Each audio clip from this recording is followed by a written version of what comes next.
What was the most de heck moment with your siblings? Story 1. When I was young, about 13, my family was leaving my grandparents' house after a weekend visit. It was a long drive home, about 4 hours. I had to pee really bad, and my parents hated stopping. So I discreetly grabbed my empty Mountain Dew bottle and emptied my bladder into it. It wasn't hard to hide being in the back seat of an SUV. Well, I put it under the seat after I was finished, and when I got home, I totally forgot about it. My parents cleaned out the car later, and my thought was that they threw it away. Nope, they placed it in the fridge, thinking it was a half-full bottle of pop. Well, I only figured this out because my sister took a drink out of it and screamed. She said it must have been old and been in there for forever because it tasted horrible. I was horrified, but I took it from her, fake smelled it, and threw it away, saying, "Ugh, yeah, that's disgusting." I've never told her, or anyone for that matter, what really happened. Story 2. I tell this story anytime I get a chance to embarrass my brother. I was about 9, making him about 6. Thanksgiving dinner at our grandparents' house, we were both in the kitchen together, just the two of us, each with a slice of pumpkin pie. My little brother grabs the salt shaker from the table, slowly unscrews the cap, dumps the entire shaker of salt on his pie, and eats the whole thing, making eye contact with me the whole time.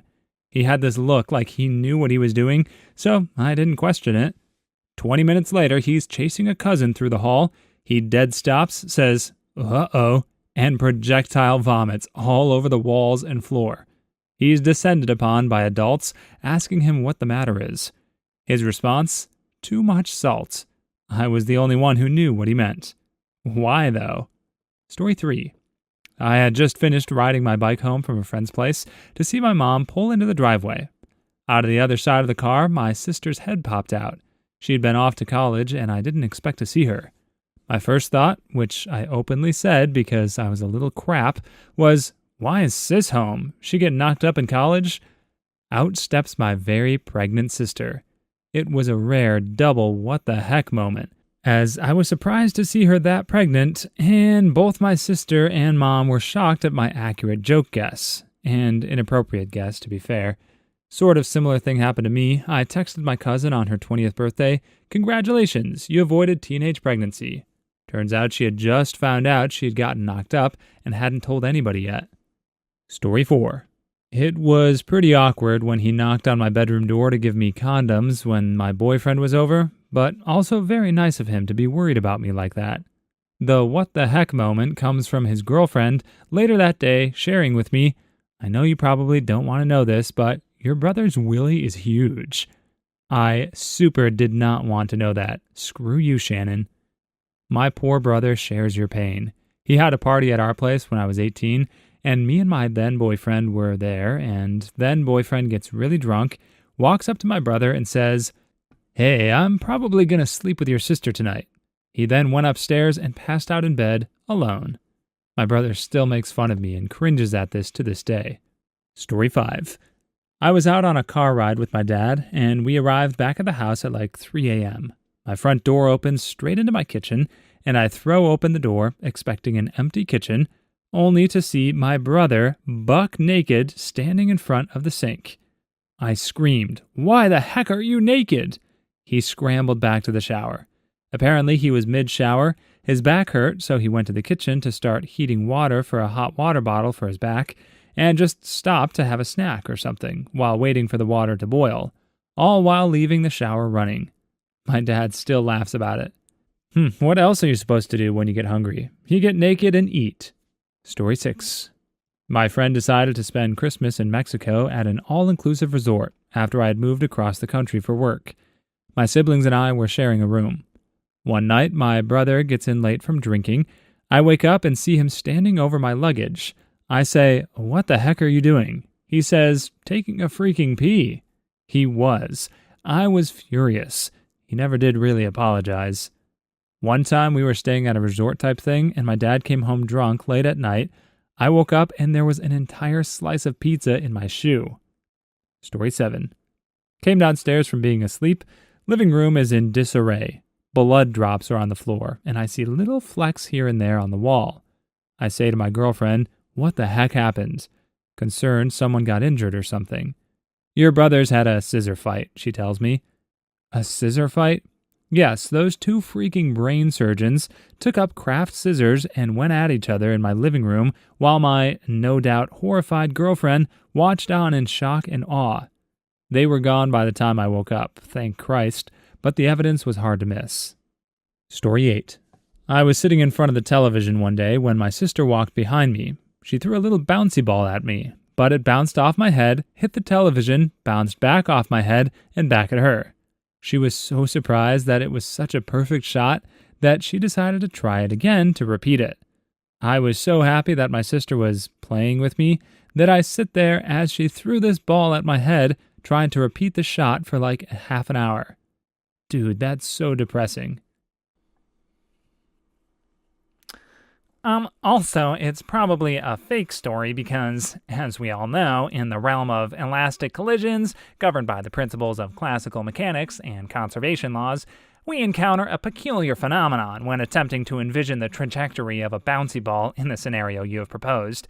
When the bouncy ball impacts an object, such as a person's head, it undergoes a collision where both momentum and kinetic energy are transferred. In this collision, the ball's kinetic energy is partially dissipated as heat and sound, leading to a decrease in its rebounding capabilities. Consequently, the ball's velocity and kinetic energy decrease significantly after hitting the head. Now, as the bouncy ball encounters the TV, which acts as a secondary collision point, additional energy dissipation occurs due to the deformable nature of the TV's surface. The impact causes a further loss of kinetic energy, resulting in a reduction in the ball's speed and potential rebounding ability. In order for the ball to re-engage with the head, a number of improbable conditions must align. Firstly, the ball's initial velocity after the TV collision should be precisely aligned with the trajectory towards the head. However, given the inherent chaotic nature of the ball's rebounding patterns, accurately predicting such alignment becomes exceedingly difficult. Secondly, the energy loss experienced during the previous collisions makes it improbable for the ball to regain its original speed and trajectory, making a successful rebound off the TV to hit the head again highly unlikely. Considering the principles of energy conservation and the dissipative nature of real-world collisions, we must conclude that the scenario you propose, involving the ball bouncing off of a person's head, hitting a TV, and then returning to hit the head again, lies within the realm of improbability and violates the basic laws of physics as we currently understand them.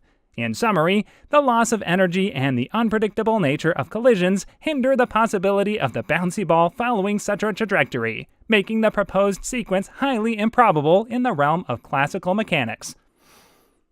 Story 9. My favorite story is that I once went outside at 1 a.m. to watch a meteor shower, and my brother's bedroom window faced the backyard. I don't know why he was up, he was maybe 12 at the time, and I hear him open the window and shout, "Who's out there?" I reply, "Just me." And he says, "Oh, I'll be right out."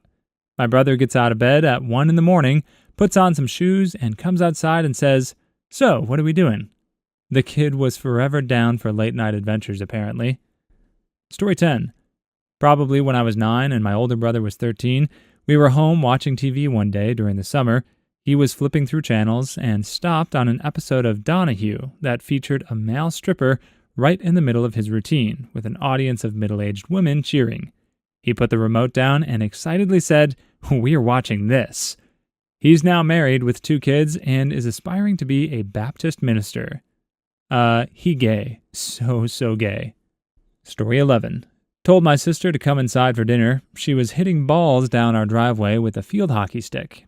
She immediately turned and swung full force into my face, breaking my nose and deviating my septum. That was 20 years ago, and she won't talk to me because I've wronged her in the past.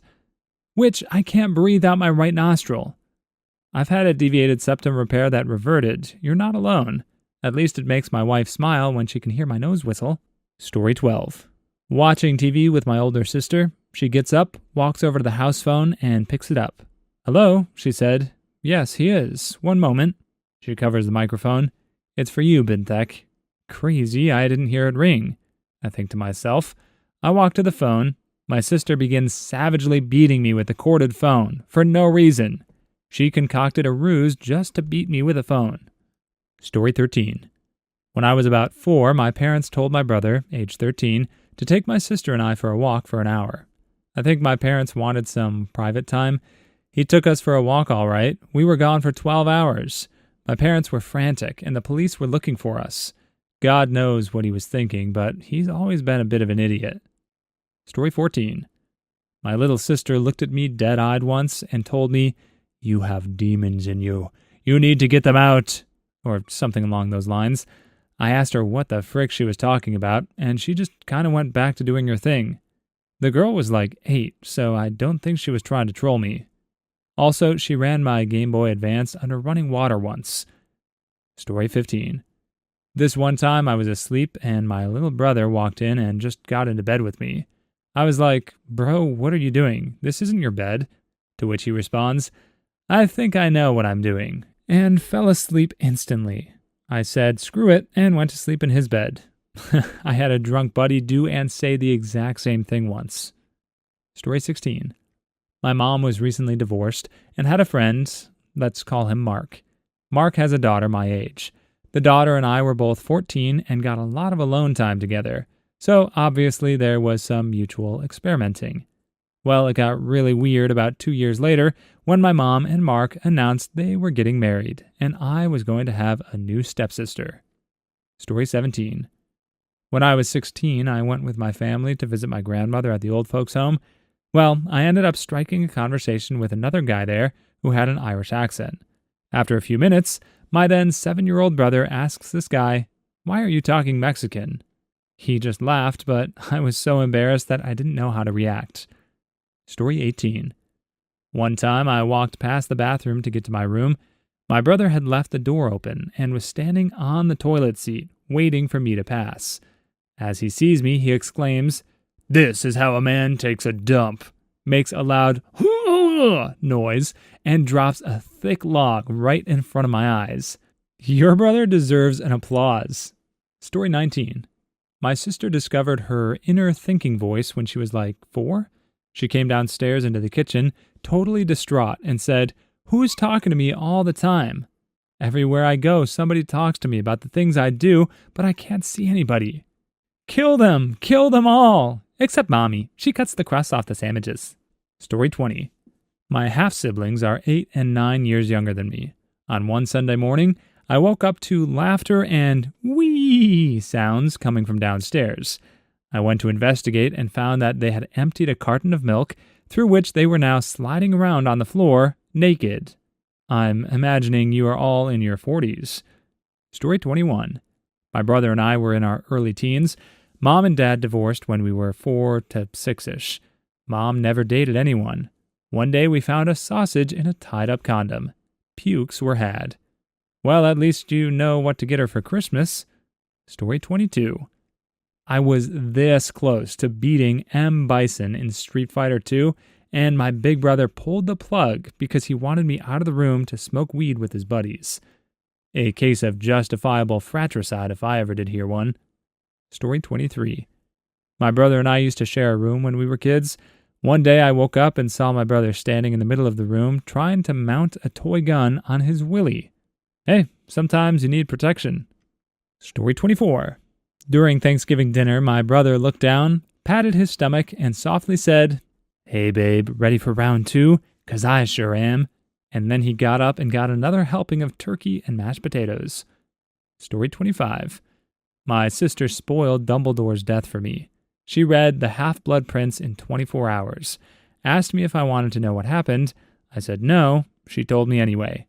I'm still mad. Screw you, Laura. Story 26. My sister complaining bitterly about, why do you get a new car and your own apartment? The answer was, because I work for a living, which apparently was a deeply offensive thing to say. Go figure. Story 27. I was winning a watermelon eating contest. My sister, realizing she could never beat me, picked up her half watermelon and bashed me in the back of the head with it, knocking me out cold. Story 28. My brother, directly after the funeral, stole our uncle's war medals from his bedroom. His wife found out, told me and my mother, and then my mother made me sneak them back in. Story 29. Sister logged into my RuneScape account and finished the Dragon Slayer quest that 10-year-old me with limited playtime had spent months to gear up for. I was devastated. Story 30. The time I came home from school and found a horse in the garden, which my brother had bought from nearby gypsy campsite. Wonderful. Story 31. My sister used to sleepwalk into my room and just stare at me with a soulless red rum glare. It was scary. Story 32. I made a collage of all the mugshots that I found online of my sister and texted it to her. Story 33. Once I was taking a pee, and my brother barges in and starts peeing and yelling, 2 players! Story 34. Overwrote my save file to start a new game. Mustard, I will never forgive you. Please leave your stories in the comments. I'd love to make a video of them in the future. Also, don't forget to like and subscribe.